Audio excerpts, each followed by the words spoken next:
Well, hey everybody, happy Monday to you, and I hope that your week's off to a great start. It's beautiful, beautiful day outside today, and so I hope all is going well in your world.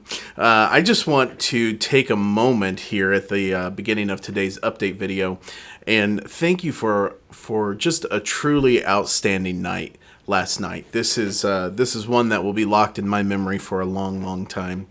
And I want to thank those of you who served for our music team, for Will and Dalton as the instrumentalists last night, and then for all the vocalists.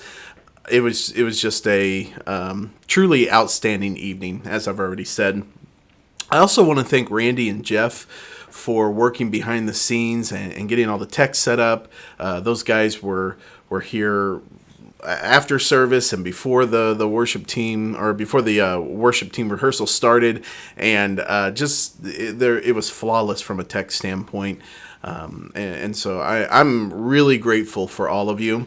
And then there were a ton of you who came out and just supported from the congregation and worshiped and sang in the congregation and helped disciple our people in the way a healthy follower of Jesus worships. And so I'm grateful for that. It was a really encouraging evening. It was great to hear all of the voices and really just to be completely immersed in the singing of God's praise last night within the lobby. So thank you. You should feel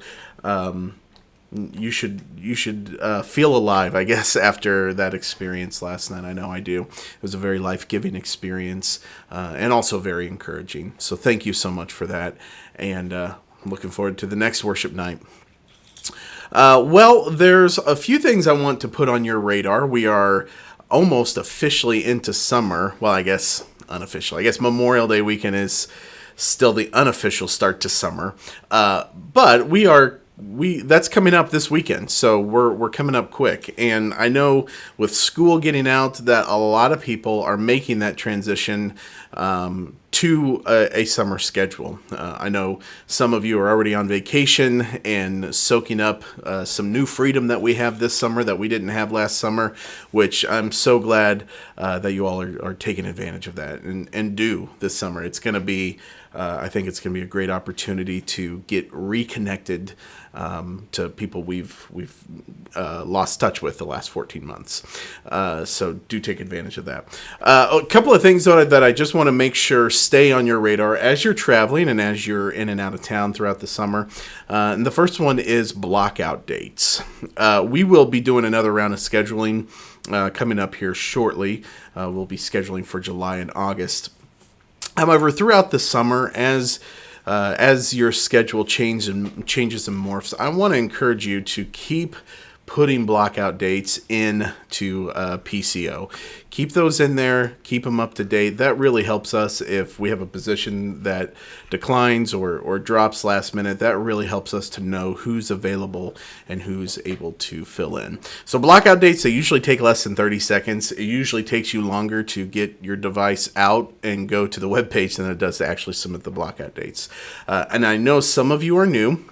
We've had some new faces here in the last few weeks, and so I want to take just a moment and do a quick refresher course on how to do blockout dates, both on the desktop app and on a mobile platform. So let's start with the desktop. If you're on a laptop or PC, all you need to do is go to services.planningcenteronline.com.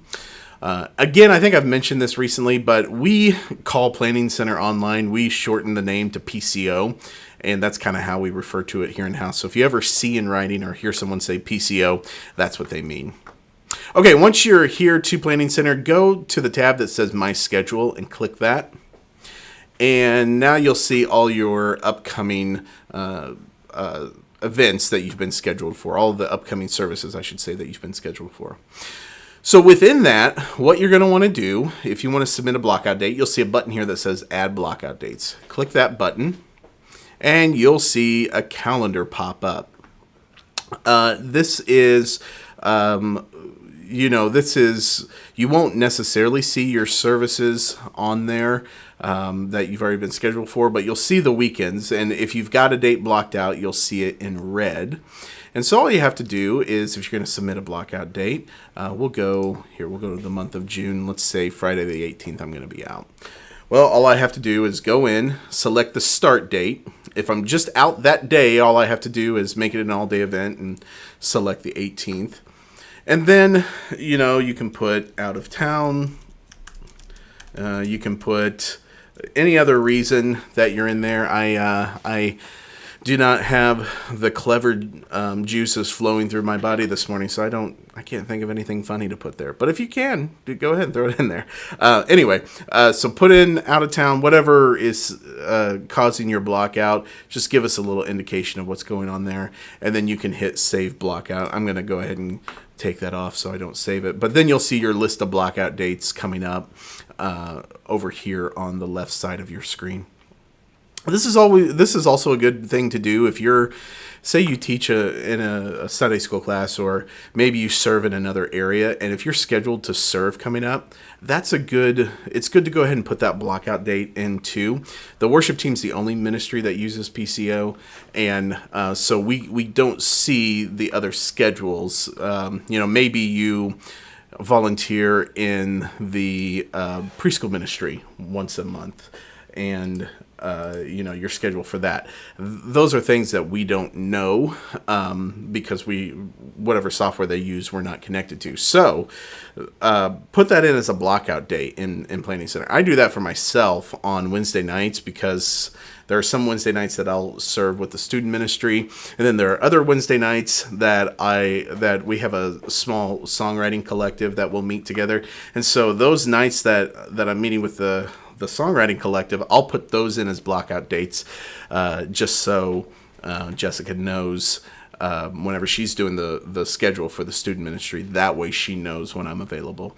It's just a quick and easy communication tool. It eliminates a step of kind of texting back and forth, and makes it a lot more efficient. Now, if you are on a mobile platform, that's going to look a little bit different, but it's kind of the same principle. Check this out. If you're using the mobile app, this is the way that you would insert your blockout dates or submit your blockout dates to PCO. I'm using an iPhone to do this, but this should look pretty similar on if you're using Android or any other platform. So open up the app. Whenever you open up the app, it defaults to the plans look, and typically whatever the last plan was that you were in the app will pop up. All you have to do, this button here on the bottom left that says schedule, click that, and you'll see, of course, all the upcoming dates that you have. But here at the very top, in the top left, under where it says your My Schedule and then your name, all you have to do is click the Add Blockout Date button. And now once you're in here, just select the date you're going to be out. I'm going to choose this Wednesday. We don't have anything happening this Wednesday, so I'll just put in a little test blockout date. And the cool thing is, if you're set up with your spouse as a household within PCO, you and your spouse can both put in a blockout date from one location. So Kelsey, for example, is set up within our households are set up together. So all I have to do is click that, and then her name highlights. And if I do that, that will add a blockout date for her as well. So I'll just turn that off. But if I wanted to do that, that would be one easy way to do it. So select the date whenever it starts. If it's just one day, you can select the same day as the end date. And if you have a repeating blockout date, this is just like in your calendar app. This is where you can go and set up how often the repeat is going to happen. And then inside the reason, give something simple. You can say out of town or serving somewhere else. I'll do that a lot of times for Wednesday night student services. If I'm going to be somewhere else on a Wednesday night, I'll put that in there.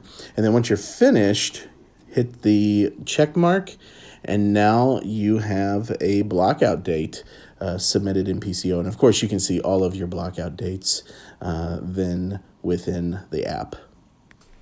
So the feature there that I was talking about with the households, having the household set up between you and your spouse, that can also happen on the desktop app as well. So if you both are serving on the worship team and you're both going to be out of town, that's an easy way to put in those blockout dates where just one of you has to set up the blockout date. Okay, that should be everything for that. If you have any questions about that, do feel free to reach out to me. Like I said, it's pretty straightforward, and if you're on some type of platform that I've not covered here, let me know. I'm happy to help you work through it any way that we can. Okay, next big thing that I want to throw out as a reminder is June 6th, Sunday, June 6th. We're going to start our summer vocal rehearsals on Sunday morning. Now, as I've mentioned, this won't change the schedule at all. The rehearsal will still be 7 a.m. to 8:30 a.m. on Sunday mornings. However, starting on June 6th, we're going to peel the vocals off, and Jessica's going to take vocalists. You guys are going to work on harmonies. You're going to work out kind of who's singing where and what's unison versus harmonies and who's doing which harmonies. We're just trying to, in an effort to be more intentional and to just continue to raise our level of excellence, we are going to spend a little more focused effort on the vocals this summer. Now, a rhythm section, horn section, we will still meet at 7 o'clock. We'll be in the main sanctuary, so still come on in there. We'll work through sequences and make sure all of that's in line, and then at 7:30, 7:45, we will run the service together. So just a little change to a structure we already have in place, but wanted to make sure that you guys were aware of that as we go here into the summer. Okay, finally today, let me talk through what our service is going to look like coming up this weekend. Sunday, May 30th, and remember, no Saturday night service. Last Saturday night, May 22nd, was our last one for this calendar, well, not for the calendar year. It was more the last one for this, I guess, school year, you would say. We'll pick those back up around Labor Day, but Saturday night service is now suspended for the next couple of months, and starting this weekend. So Sunday morning, this is what our service plan will look like. We will have no pre-service music this Sunday morning. We'll kick off the service with Battle Belongs. Brendan will lead that, and this is the standard Phil Wickham version that we've been doing since we introduced this back on the May 28th worship night.